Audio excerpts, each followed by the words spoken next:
Well, that is a pretty tall order right there. To ask that question, is the ACOG the best battle optic on the planet? There's a lot of things that go into that. There's a lot of things that goes into fighting, right? Depends on where you are, what you're doing, what you're using.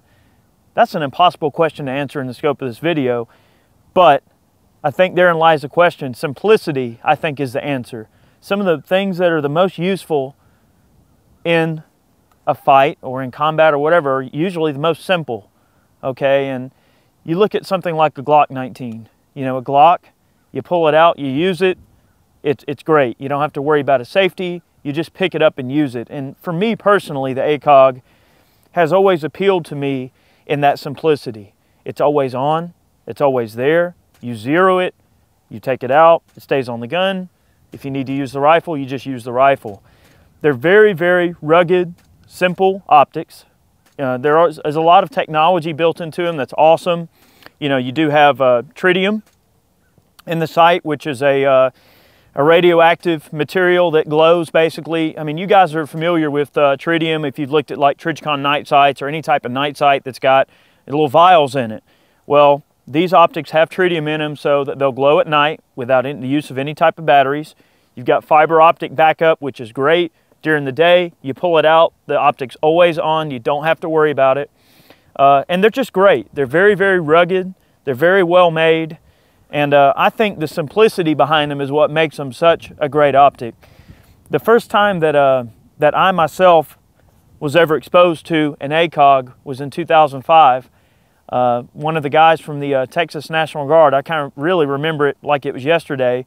We were with some of the guys from the Texas National Guard, and he had one out on his gun, and he was taking pop shots at old appliances and old junk laying around. And some of that junk was 500-600 meters out, and even with just a standard 14.5-inch barrel, you know, M4, you know, this guy's making some, what I would consider to be some pretty difficult shots without really even thinking about it much. And after I really saw like the clarity of those optics and how good they were, I realized like, wow, you know, these things are pretty dang neat.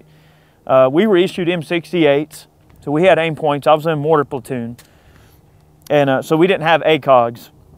We, in terms of night vision, we were running the old 7 Bravos, and we only had one PVS-14 in the entire group, and our medic had it, oddly enough. He had the only PVS-14 of the whole group and everything.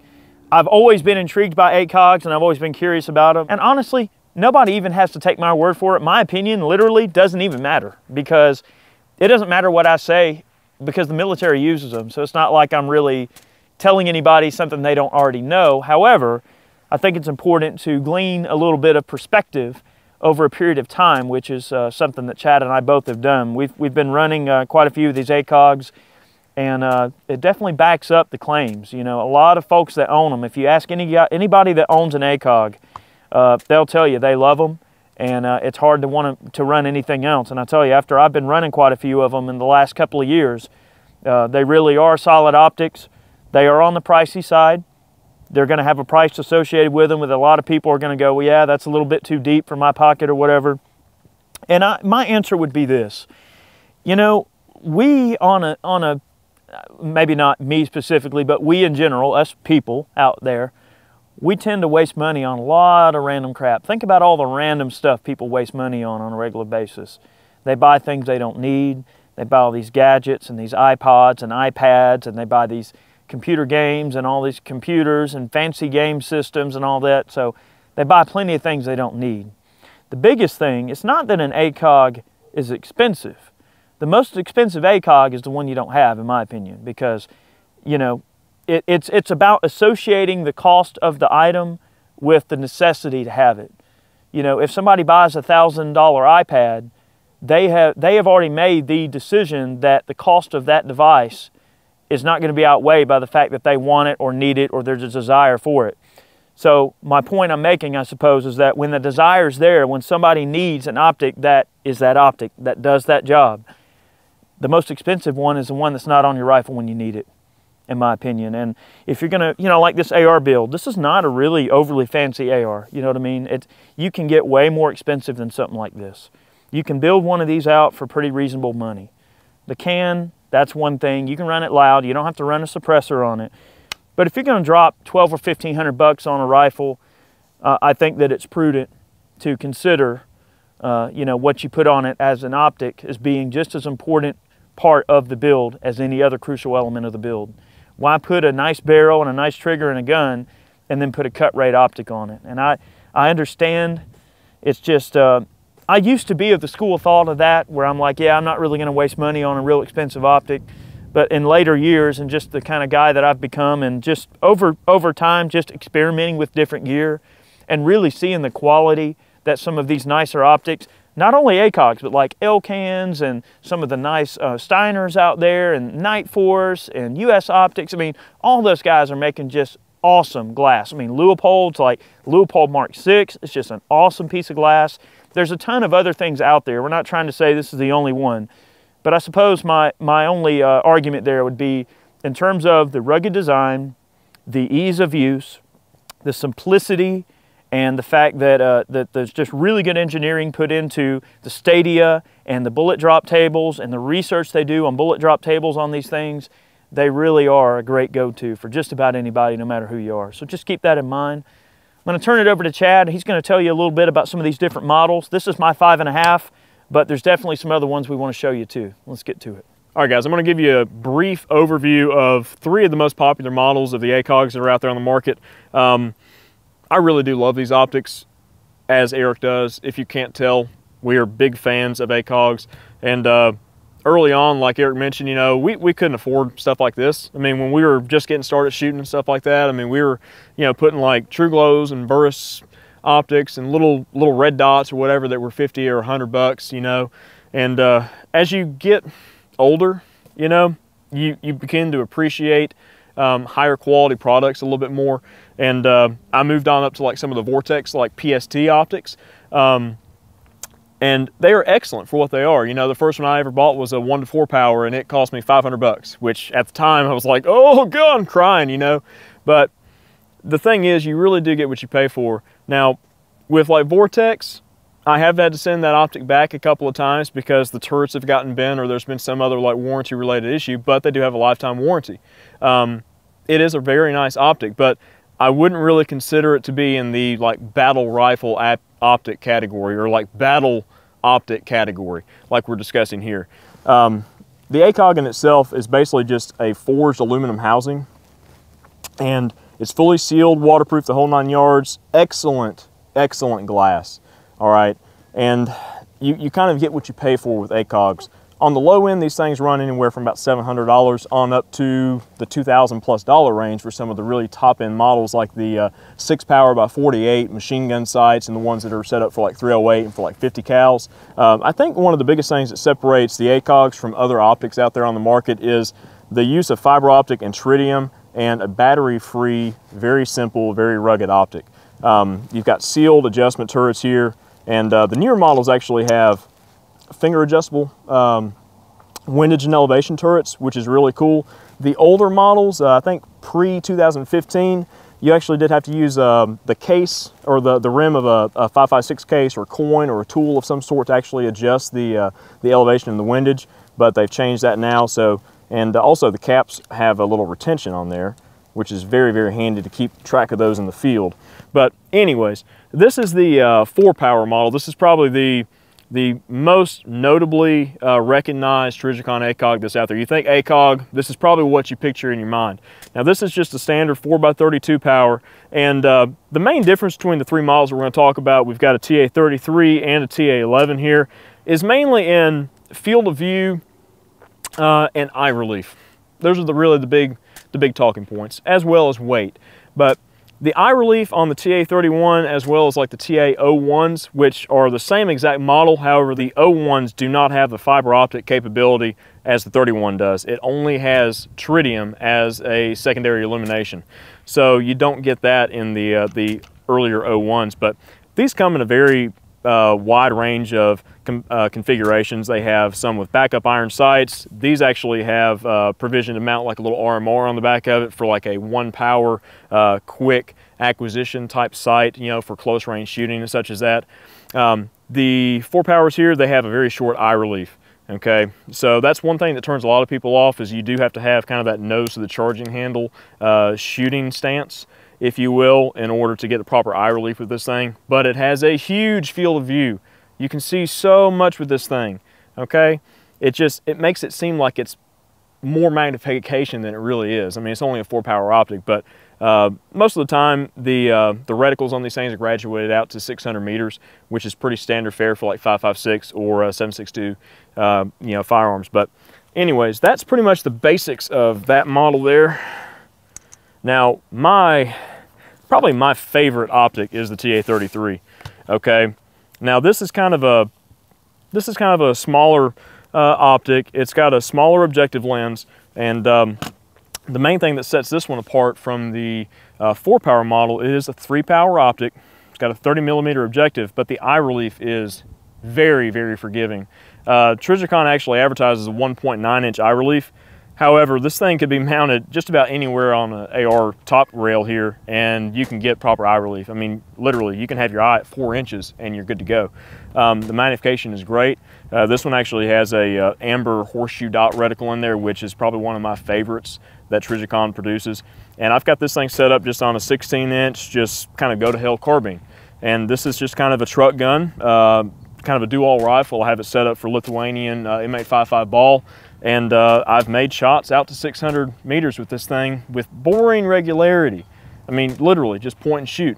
I think that's one of the things that really makes these optics shine in the category of like a battle rifle or like a fighting rifle or something like that, is just the ease of use like we've been discussing. And what's funny is I used to run an EOTech all the time. I had an old school EOTech that was a military spec with the arms mounts and everything on it, and night vision compatibility.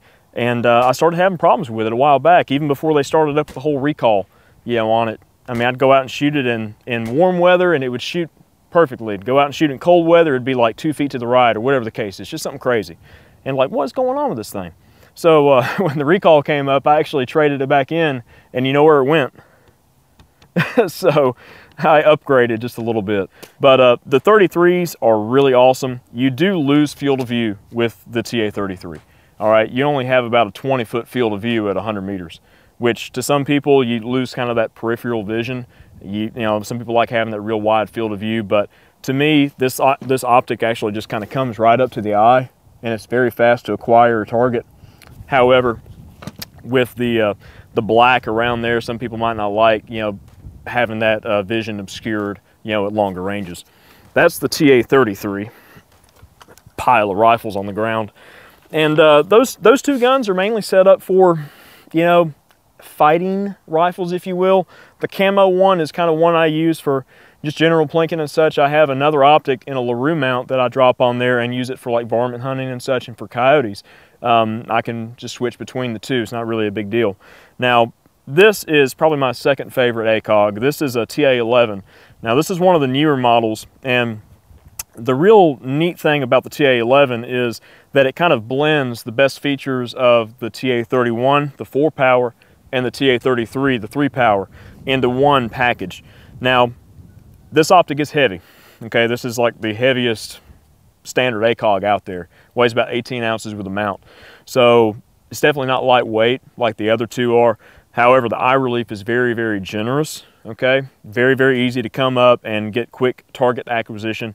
And then also you get a very generous field of view as well. And this optic is a 3.5 power. So basically, like I said, blending the two, you know, the 31 and the 33. Now this one is actually set up on a 300 blackout here, and this is kind of a hunting rig. And you know, ACOGs aren't just meant for combat. You can definitely use this as a hunting optic if you so choose. What I like so much about it is, being that it's tritium powered for nighttime use, I can sit in the stand in the evening and I can still see my reticle very clearly and see my game at dusk or close to it, and not have to worry about washing or the reticle washing out in the scenery. I had another optic on there at one point on this particular rifle. It was one of the US optics. It was an SR6, and it was set up with a Pride Fowler Industries 300 blackout specific reticle. I did a lot of testing with that particular optic in itself and trying to get the drops on the reticle to match up with my ammo and everything like that. And I did a ton of correspondence with the company. I had drop tables and data and all sorts of things trying to figure out what was going on, why I was having so many issues with that particular reticle. I just came to the conclusion that their data was wrong. I mean, I don't know any other way of putting it. Sorry. Now, this Trijicon optic though, this thing actually has a 300 blackout specific reticle in it for subs and supers, using pretty much the same holds for either 200 yards on the sub side to 600 yards on the super side. And with just about everything I've put through this SBR, I found it to be pretty much spot on the money, okay?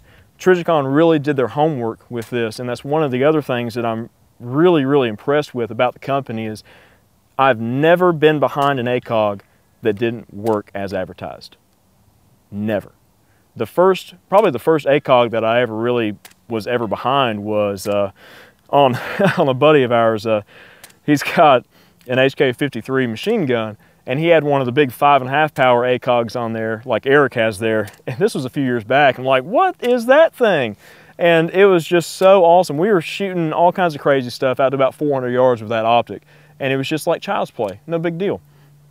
And then you get to playing around with some of the other ones. A friend of ours actually bought one of the TA31s with a doctor optic on the top, a little red dot, several years back. And Eric and I lusted over that thing. It was like, can we borrow that for a little while? And I was like, I went up borrowing it. I didn't want to give it back to him.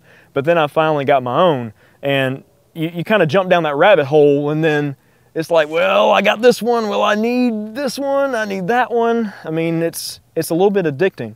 When you play with quality glass, you kind of get jaded a little bit. There's no other way to put it. And the thing is, guys, you know, these optics are top quality and they're pricey for a reason. There's a lot that goes into them. If I could say anything, it's they're worth every penny.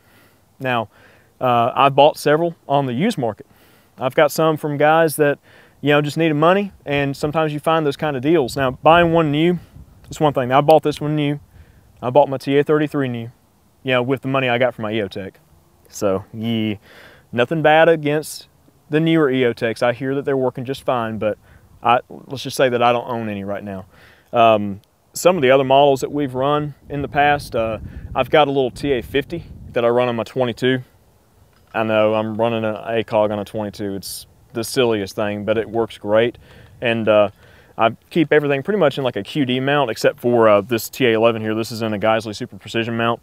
The way that the base of the ACOGs is set up is just kind of a V housing, and it allows for a lot of different mounting options to be used. You can even mount a lot of these optics right to the carry handle on a standard M4 or like an AR-15.